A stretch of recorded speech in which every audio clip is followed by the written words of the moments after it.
De Bruyne a queste cifre è fattibilissimo, tra l'altro De Bruyne, come dicevamo prima, come diceva prima Fernando, lui è ben consapevole di quello che può o non può chiedere, perché tra l'altro De Bruyne, io voglio ricordare che è agente di se stesso.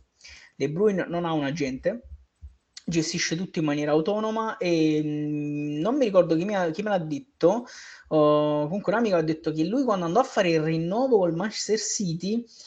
quando si prese tipo 15-20 milioni all'anno, una cosa del genere, lui portò un prospetto basato su dei dati di quanto lui fosse stato negli anni precedenti incisivo o comunque determinante per quella squadra, e quindi facendo un discorso generale per arrivare a dire che lui meritava quei determinati soldi. Cioè, è una persona che quindi sa bene quello che fa, quindi lui giustamente è consapevole di avere una determinata età, è consapevole di tante cose, quindi